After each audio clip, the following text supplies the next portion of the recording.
Espero que bien. Estudiemos derecho un ratito.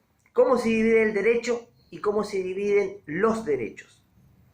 ¿Qué son las normas de orden público y qué son las normas de orden privado?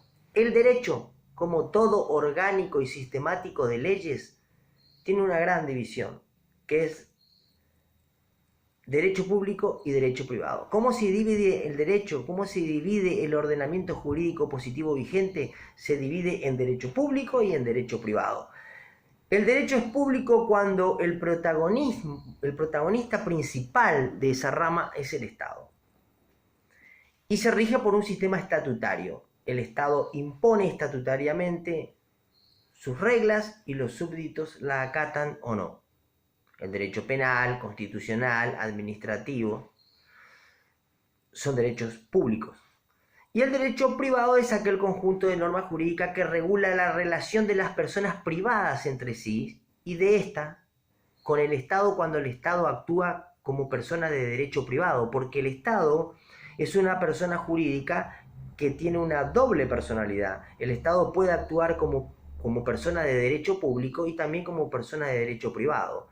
Entonces el derecho privado es el conjunto de normas jurídicas que regula la relación de las personas privadas entre sí y de estas con el Estado, pero cuando el Estado actúa como persona de derecho privado.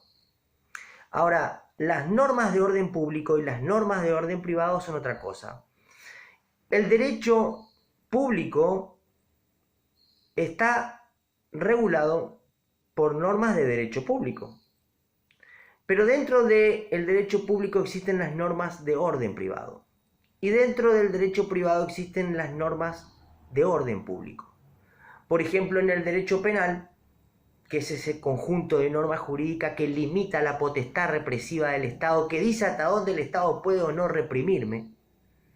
Este derecho público por excelencia y represivo, por cierto, que es el derecho penal, tiene norma de orden público, normas de orden privado, que son aquellas que gobiernan, por ejemplo, los delitos de calumnia e injuria, que son delitos de acción privada, porque la iniciación, la persecución y la finalización de estas acciones privadas están pura y exclusivamente a cargo del accionante. Están reguladas dentro del derecho público, pero estas acciones están gobernadas por normas de orden privada, por normas de orden privado, porque el accionante puede desistir. En contraposición también tenemos que dentro del derecho privado encontramos normas de orden público.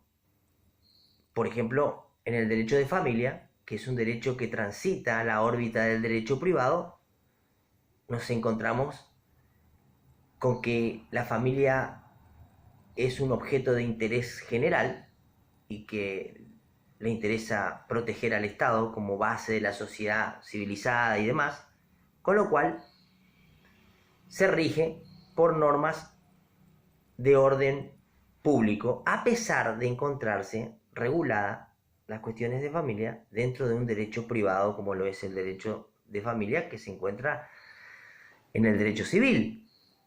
Entonces, dentro del derecho público existen normas de orden privado y dentro del derecho privado existen normas de orden público. Así se divide el derecho. Ahora, ¿cómo se dividen los derechos? Bueno, los derechos se dividen en personales, reales e intelectuales. Pero vamos a los dos clásicos, reales y personales. Los derechos personales son aquellos derechos que yo tengo contra otra persona. Y los derechos reales son aquellos derechos que yo tengo sobre las cosas. Por eso los derechos personales tienen tres elementos: un sujeto activo, un sujeto pasivo y el objeto. Y los derechos reales solo tienen dos. Tienen el titular del derecho y la cosa sobre el cual recae el derecho del titular. El derecho de propiedad, por ejemplo, es un derecho real. Entonces, así se dividen los derechos, en personales y reales. Las obligaciones son derechos personales. El derecho de propiedad es un derecho real. El usufructo es un derecho real.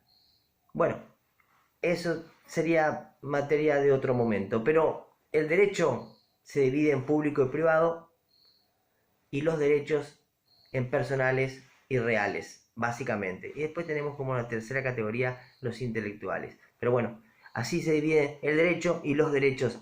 Estudiemos derecho.